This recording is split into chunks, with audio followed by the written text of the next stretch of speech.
आप सभी का हनुमान साधना केंद्र में हार्दिक स्वागत है। आप सभी के लिए एक नया जानकारी, एक नया रहस्य। दोस्तों, मंत्र जाप के बाद क्या माला को गले में धारण करना चाहिए या कि नहीं, इसके क्या क्या लाभ है, क्या क्या हानि है, पूरी जानकारी।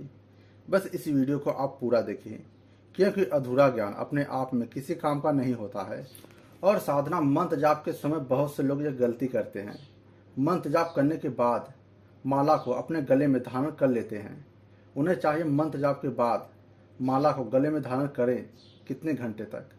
मंत्र जाप के बाद माला को गले में धारण करते हैं तो आपकी ऊर्जा कहाँ कहाँ तक जाती है।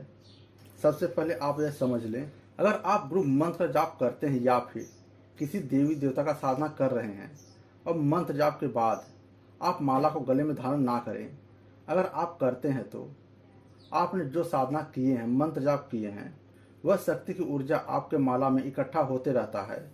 वह माला दिव्य चैतन्य बन जाता है, क्योंकि जब आप मंत्र जाप करते हैं वह मंत्र जाप की शक्ति आपके अंदर समाहित होते रहती है। जो भी आपके अंदर नकारात्मक शक्ति रहती है वह दूर होती है और अपने हाथ से जो माला जाप करते हैं उसमें ऊर्जा स्थापित होते रहता है।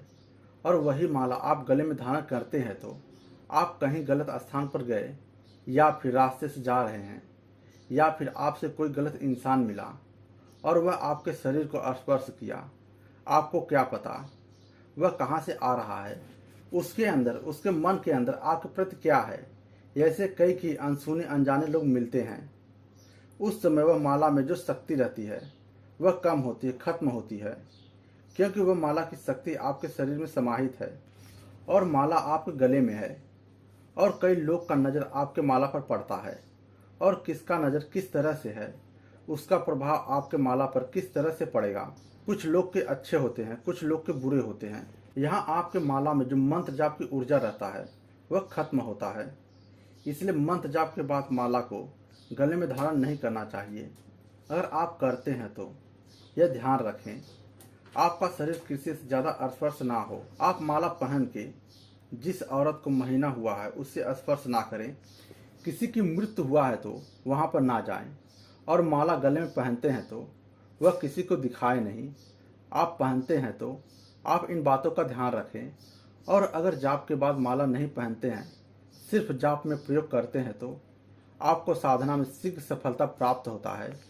क्योंकि जब आप पूरे दिन में कई कई जगहों पर जाते हैं और उल्टे सीधे कई क्रिया करते हैं और दूसरे की नकारात्मक चीज़ें आपके पास आती है जो आपको पता नहीं रहता है, और दूसरे दिन जब आप मंत्र जाप करने जाते हैं तो जिस माला से आपने मंत्र जाप किए हैं उस माला में पहले की शक्ति इकट्ठा हुआ रहता है। आप जहां माला को स्पर्श करते हैं मंत्र जाप करने के लिए, उस समय उस माला में जो एनर्जी रहती है, जो शक्ति रहती है, वह आपके पूरे शरीर में दौड़ने लगती है। आपके शरीर में जो नकारात्मक चीज़ें रहती हैं वह तुरंत दूर होती है। और आपने कभी यह अनुभव किए होंगे, माला से मंत्र जाप करते हैं, आपका माला हाथ से छूट जाता है, आप ध्यान में या फिर तंद्रा अवस्था में जाने लगते हैं। ऐसे कई कई लाभ होते हैं मंत्र जाप किए हुए माला से। इसलिए पूजा मंत्र जाप में, साधना में वह माला की ऊर्जा आपको चैतन्य बनाता है। इसीलिए आप पहनते हैं तो बहुत सोच समझ कर पहने।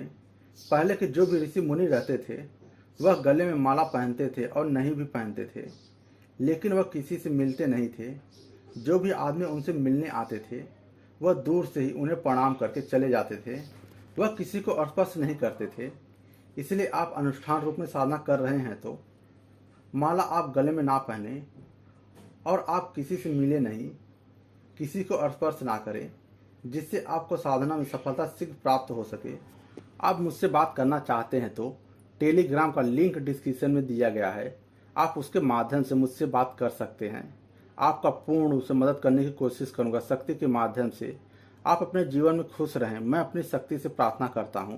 मुझसे जुड़ने के लिए चैनल को लाइक, शेयर, कमेंट, सब्सक्राइब जरूर करें, जिससे नई वीडियो की जानकारी आप तक पहुंचता रहे। दोस्तों,